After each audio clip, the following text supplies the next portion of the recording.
How are you doing today? Oh, I'm just really frustrated because I want to lose weight. I just feel like I'm struggling the older I get with in my adult life. It's just harder to lose weight. And lately I just feel like,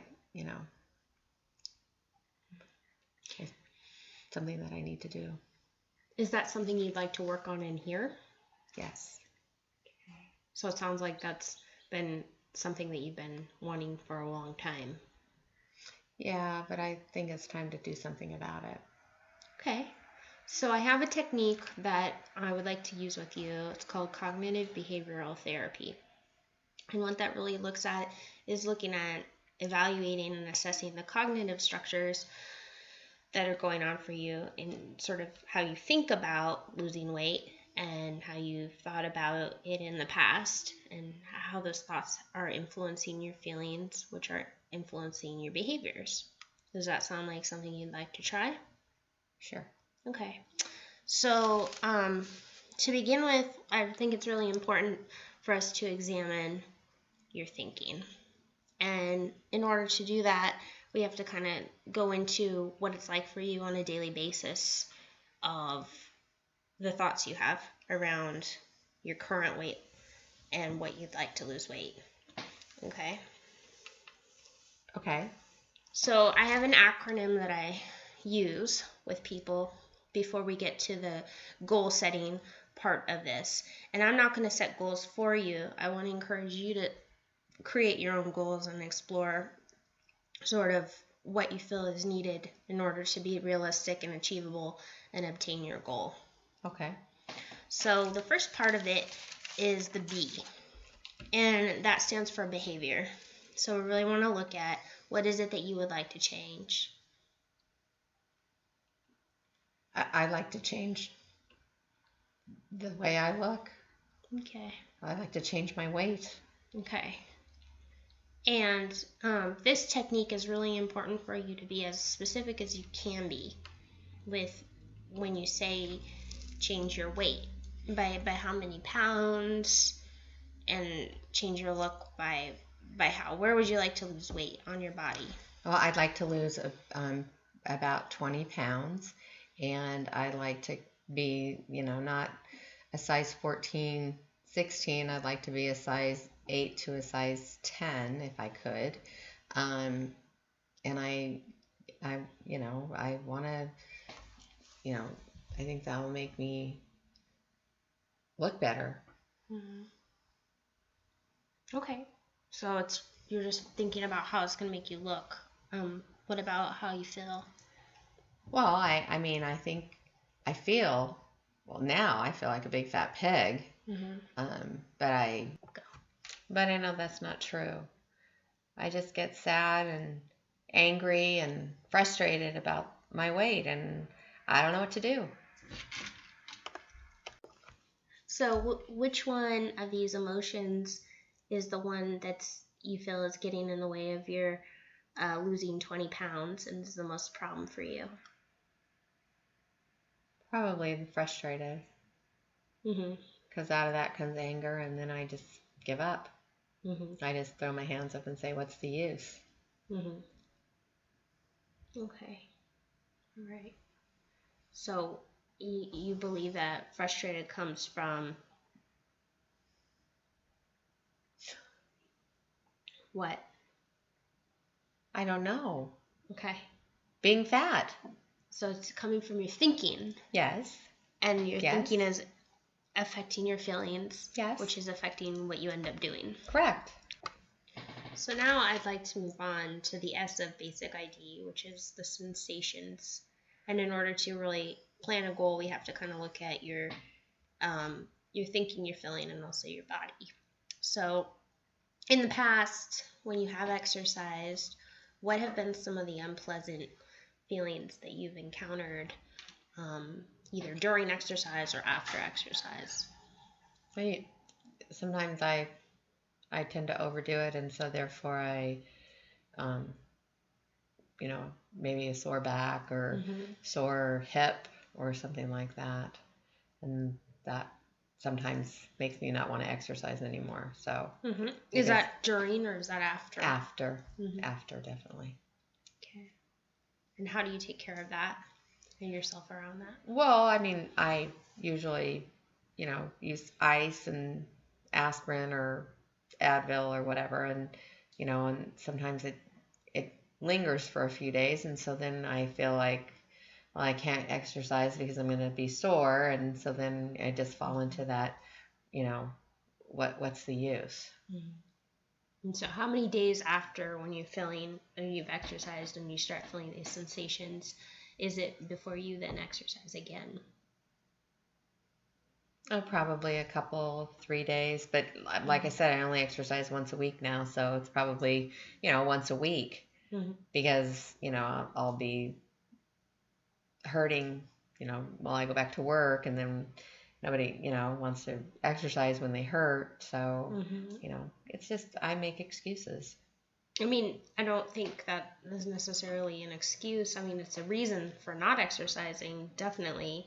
It might be part excuse, but it also might be your body's limit of how much you exercised, because you're also saying to me that you tend to overdo it when you're exercising.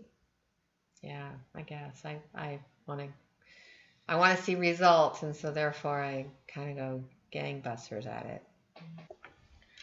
How would you like to see yourself in the future in regards to your body and what it can do for weight loss? Well, I want to see myself thinner. 20 pounds thinner, 10 pounds thinner. I mean, just, I want to be healthier.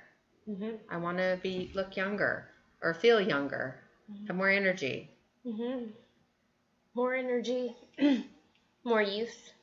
More, yes, all of it. To be able to wear cute clothes, that are in style. And how do you see yourself now? Well, not being able to do any of that. I don't have any energy, and I have to wear these frumpy clothes because that's all I can fit into. I feel fat. I feel lazy. You see yourself as fat and lazy? Yeah, I do. So in the future, you'd like to see yourself as thin and energetic. And productive? Yeah, and feeling good. And so I think that's a really noble motivation and a desire to want that for the future. And one of the things we've been doing throughout this session is looking about your thinking. And I would like to bring us back to that right now and really concentrate on the thinking or the cognition that you have kind of behind these wants, and also kind of behind some of the barriers that you've shared that have gotten in the way before, and also just kind of looking at what your thinking was when you were doing well. Okay? Okay. All right. So for thinking, what is like the values about weight loss that you really cherish? Well, I mean, if I get results from it, then I stick to it.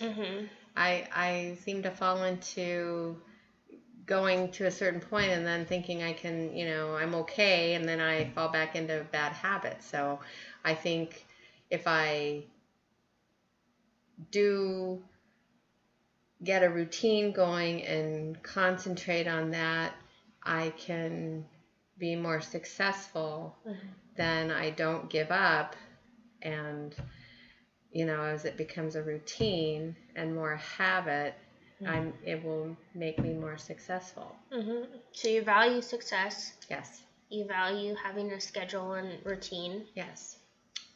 You also said before that you value youth and energy. Yeah. What are some of the negative thoughts that you have that get in the way of those values? I'm a horrible person for being overweight. Okay. So that's a thought that you have. Yes. And I want to put this into the cognitive behavioral therapy model, which is actually called the ABC model. So bear with me, because what we're going to do is kind of a little bit backwards, but what you just said is your belief, and we're going to put that in the B section of the ABC. Okay, so if we do that, what's the consequence of believing that or thinking that? Go. I remain inconsistent with my diet and weight loss. Okay, so what you just identified is the C. So the B, your belief or your thought that you're a horrible person for being overweight, which you identified before, connects to being the outcome, the C, the being inconsistent. So what I want to do now is connect, since the B connects to the C, I want us to go back to what we feel the A would be. And to do that, I need to know what you're doing or what's happening that you're entertaining the thought. Like, what's causing the thought to come in that connects to that outcome. Well, society, they have an image that women are supposed to look like, and you're supposed to be thin, and you see it in magazines, and you see it on TV, and you see, it's if you're fat, you're lazy. If you're thin, you're energetic, and you're athletic, and you're cute, and you can wear small clothes, and so Okay. So do you see how that's kind of a chain, starting with when you look to society and you see the pressures of what you're supposed to do, to wear cute clothes and be a certain way in society, contributes to the belief when you don't live up to what you're supposed to do, which contributes to an inconsistent thing, because it's a pressure from the outside. It's not really true to what you feel you should do for yourself. And I mean, let's examining the must, shoulds, and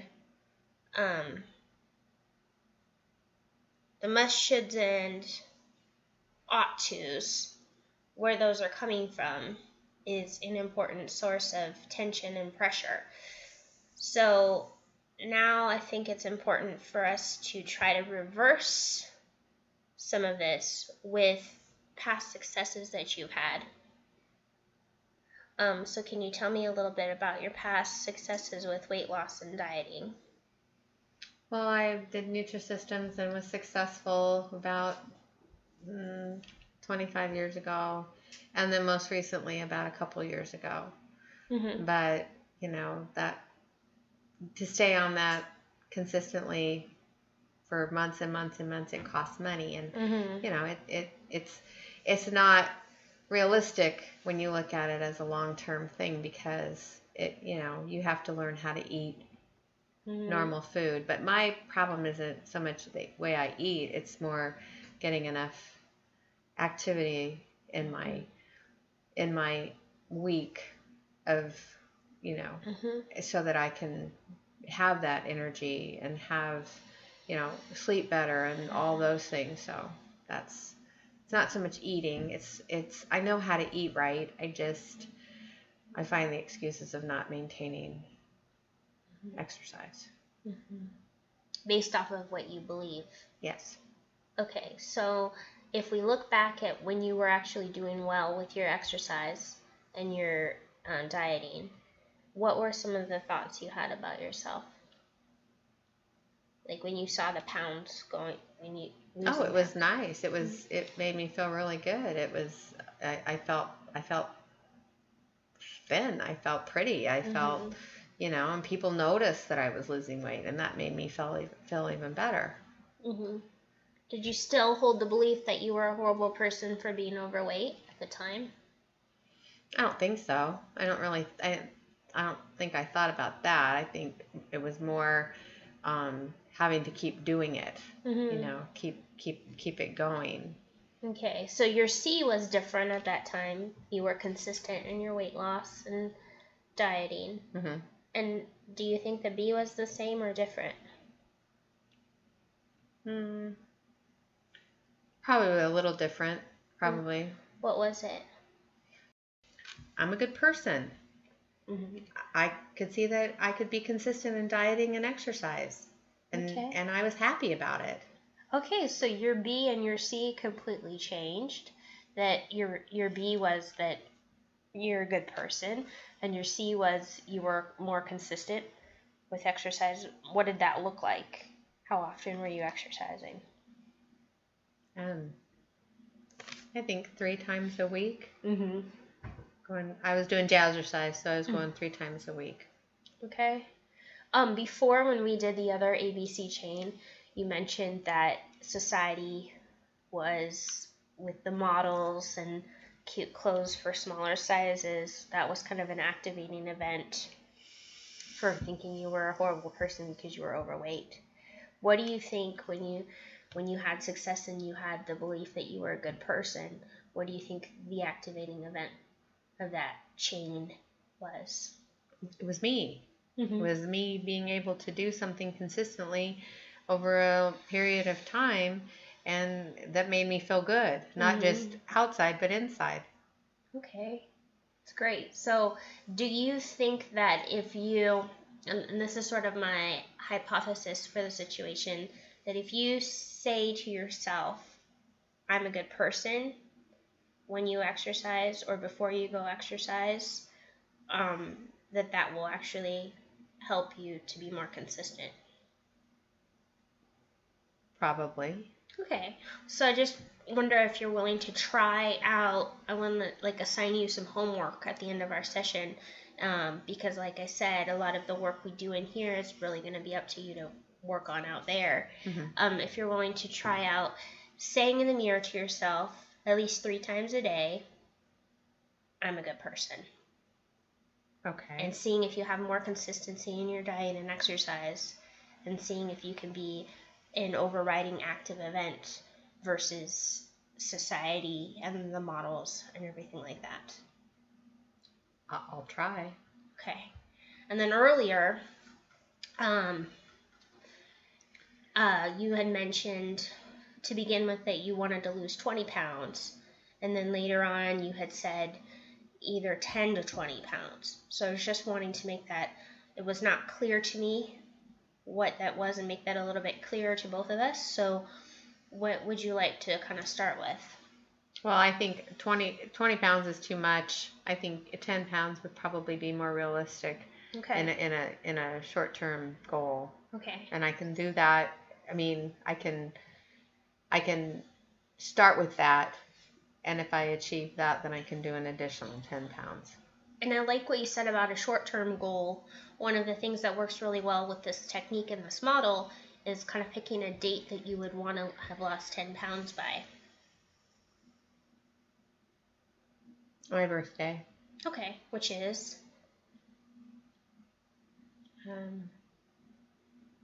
It's in August, right?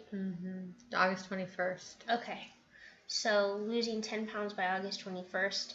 And earlier in the session, you had mentioned that you wanted to exercise Sundays, Tuesdays, and Thursdays. And Tuesdays and Thursdays, you had said from 6 to 6:45 or 6 to 7. Which is a better amount of time for Probably you? 45 minutes to start with, just so that I don't, try to go too gangbuster and then lose momentum and give up. So we have a basic plan for you that you're going to work on outside of the session, which is, can you tell me what the homework is for you? To stand in front of the mirror 3 times a day and tell myself that I'm a good person. Because why? What's the hypothesis by doing that? And that will help me with my weight loss and dieting and exercising. Yeah. The idea is that it would become more consistent. Right. And in addition, that you're going to work out what days of the week? Tuesdays, Thursdays, and Sundays. Okay. Tuesdays for about 45 minutes. Okay. And I would like you to monitor that. And so I'd like you to kind of make a log of when you're able to do that, either on the calendar or I can give you a log in here and we can talk next week. I noticed that you did mention before about making excuses. So if some excuses come up, I'd like you to note what those excuses are. And as soon as those excuses come up, I'd like you to go in the bathroom and say for 3 times, What? I'm a good person. Good. Thank you so much, and I hope you have a great rest of your day. Thank you.